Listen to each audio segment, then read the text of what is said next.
Hi everyone.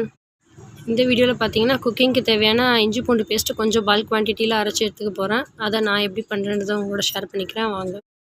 இஞ்சி பூண்டு ரெண்டுமே பார்த்திங்கன்னா ஈக்குவலாக வந்துட்டு கால் கிலோ எடுத்திருக்கேன். ஒரு சிலர் வந்து பார்த்திங்கன்னா இஞ்சியோடைய குவான்டிட்டி அதிகமாக போடுவாங்க. பட் நான் ரெண்டுமே வந்துட்டு ஈக்குவலாக தான் எடுத்துப்பேன். இந்த கால் கிலோ மொத்தத்தையுமே எனக்கு அரைக்கிறதுக்கு தேவை வந்துட்டு பார்த்திங்கன்னா ஒரு அரை டம்ளர் தண்ணி தான் தேவைப்படும். நான் இதில் வந்துட்டு வேறு எந்த இன்க்ரீடியன்ஸுமே ஆட் பண்ணிக்க மாட்டேன். ஒரு சிலர் மஞ்சத்தூள் போடுவாங்க, ஒரு சிலர் ஆயில் ஊற்றி அரைப்பாங்க. நான் எதுவுமே பண்ண மாட்டேன். வெறும் ப்ளெயின் இஞ்சி பூண்டு அதை வந்துட்டு நல்லா கிரைண்ட் பண்ணி கொடுக்கறதுக்கு ஒரு அரை டம்ளர் தண்ணி மட்டும் தான் சேர்த்துப்பேன். ரொம்பவும் தண்ணி ஊற்ற மாட்டேன்.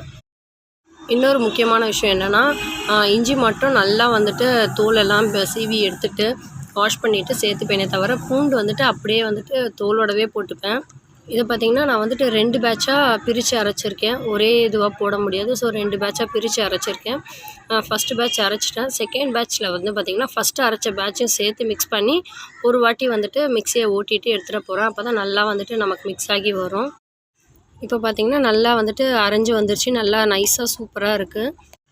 இதை ஒரு க்ளீனான ஒரு பிளாஸ்டிக் கண்டெய்னருக்கு நான் மாற்றிக்கிறேன். இதுவே இது கிளாஸ் கண்டெய்னராக இருந்தால் இன்னும் பெட்டராக இருக்கும். எனக்கு கிளாஸ் ஹேண்டில் பண்ணுறதுக்கு கொஞ்சம் கஷ்டம். ஸோ அதனால் நான் பிளாஸ்டிக் கண்டெய்னர்லேயே நான் வந்துட்டு யூஸ் பண்ணிப்பேன். அண்டு பார்த்திங்கன்னா ஒரு வாட்டியுமே இந்த இஞ்சி பூண்டு பேஸ்ட் எடுக்கும்போது ஒரு க்ளீனான ட்ரையான ஸ்பூன் தான் யூஸ் பண்ணணும். ஈர ஸ்பூனும் அதில் போட்டுறக்கூடாது. ஃபஸ்ட்டு ஸ்பூன் எப்படி வந்துட்டு ஃப்ரெஷ்ஷாக யூஸ் பண்ணணும் அதே அளவுக்கு லாஸ்ட்டு ஸ்பூன் வரைக்குமே இருக்கும். இவ்வளோ தண்ணி மிச்சமாயிடுச்சு. தேங்க்யூ.